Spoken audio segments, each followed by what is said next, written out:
পেয়েছি আমরা, hallelujah. Mark 10:45, hallelujah.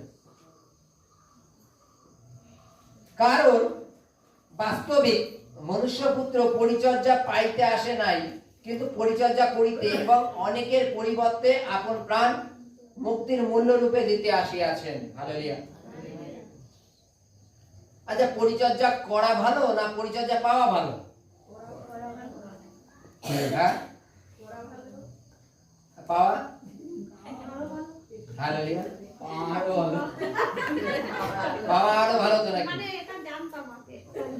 আগে জানতাম পরিচর্যা পাওয়া ভালো, মানে কোনো কোনো লোকের বাড়ি যাবো, খেতে দেবে, থালা তুলবো না, থালার জায়গায় থালা রাখবো। যখন না এসেছি খেতে, যখন দিয়েছো থালা তোমাদের, থালা তোমরা ধুয়ে না, তাই তো নাকি? বাইবেলে লেখা আছে যীশু খ্রিস্ট পরিচর্যা পেতে আসেনি, পরিচর্যা করতে এসেছেন, হালেলুয়া। যীশু খ্রিস্ট শিষ্যরা যীশু খ্রিস্টকে কি বলে রাখতো? গুরু, রাব্বি, তাই তো? যদি গুরু আর রাব্বি হয়, গুরুদের কাজ কি হয়? আচ্ছা, জগতের গুরুদের কি কি কি কাজ হয়? শিক্ষা দেওয়া। জগতের গুরুর আশেপাশে সবসময় চেলা থাকে। এবার গুরু কি খাবে না খাবে মানে বলার আগে সামনে রেডি। পা ধুয়ে জলটা খেয়ে নাও শিষ্যরা, তাই তো? গুরুর হাঁটা লাগে না, গুরুকে কি করে কাঁধে করে নিয়ে চলে যাবে তেমন একটা ব্যবস্থা থাকে, তাই তো? বাইবেলে লেখা আছে, এখানে একটা ঘটনা তুলে দিয়েছে যে শিবদয়ার দুই পুত্র, জানি তো শিবদয়ার দুই পুত্র নাম কি কি? যাকব আর জন। তার মাতা এসে বলছে, প্রভু এই দুজন আমার দুটো ছেলে আপনার দুপাশে যেন স্থান পায়। যীশু খ্রিস্ট বলছে যে আমার পাশে যারা বসবে তাদের নাম অলরেডি সিলেক্ট করা হয়ে গেছে। কে করেছেন? পিতা। পিতা আগে থেকে সিলেক্ট করে রেখে দিয়েছেন। আমরা জানি যে দুজন দস্যুকে পুরুষে দেওয়া ছিল, একজন ডান পাশে একজন বাম পাশে, তাই তো? ওটা আগে থেকে ঈশ্বরের পরিকল্পনা ছিল। ওর জন্য এই বিষয় নিয়ে শিষ্যদের মধ্যে একটা মতবিরোধ চলছিল।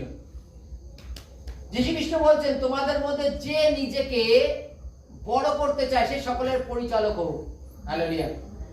যে নিজেকে বড় করতে চায় সে সকলের পরিচালক হোক।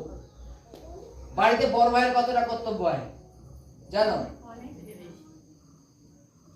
বাড়িতে যে বড় থাকে তার কর্তব্য কতটা হয়?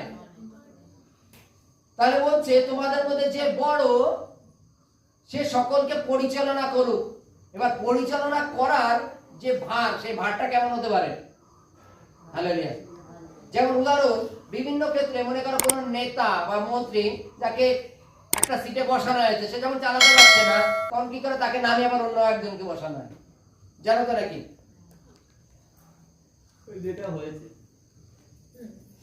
যেমন হয়, মনে করো শঙ্কররা 5টা ভাই, একদিনে 5টা ভাই জন্মগ্রহণ করে ফেলেছে। এবার ভাইদের মধ্যে একটা মতবিরোধ, আমি বড় আমি বড় আমি বড়। যে একটু শরীর স্বাস্থ্য ভালো সে বলছে না না আমি বড়, যে একটু হাইটে লম্বা সে বলছে দেখ তোর থেকে আমি লম্বা আমি বড়। এটা আজব কিছু হয় না? ইতিহাসে যদি তুমি মোবাইল ঘাটো দেখো অনেক আছে এক এক সঙ্গে 12-13টা করে জন্ম হচ্ছে, হয় না? ছোট ছোট বাচ্চা সমস্ত কিন্তু আস্তে আস্তে কিন্তু বড় হয়। চলো, এবার তাদের মধ্যে যদি বিবাদ বাঁধে, চলো আমি বড় আমি বড়, আমি 1 মিনিট আগে হয়েছি, আমি 2 মিনিট আগে হয়েছি। এবার তার বাবা কিংবা মা যদি বলে তুমি যদি এই এতগুলো ভাইদের মধ্যে কে বড় হতে চাও, যে লম্বা সে সঙ্গে সাইডে দাঁড়িয়ে বলছে আমি সবার থেকে বড়, তখন তার বাবা তাকে দায়িত্ব দিল, না আজকের থেকে এই বাকি ভাইগুলোকে তুমি সকালবেলা উঠে টিফিন করে দেবা, তেল মাখিয়ে দেবা, স্নান করিয়ে দেবা, জামা প্যান্ট পরিয়ে স্কুলে দিয়ে আসবা, স্কুলে নিয়ে আসবা, কি খাবে না খাবে সমস্ত রকম আয়োজন তোমার দায়িত্ব। তুমি তো বড়, বড় হয়ে ছোটদের প্রতি যে কর্তব্য সেটা তোমরা করবা। সঙ্গে সঙ্গে কি করবে? জম করে আবার সে পালের মধ্যে ঢুকে যাবে, বলবে আমি না, অন্যকে করো, দায়িত্ব বেড়ে গেল, তাই তো নাকি?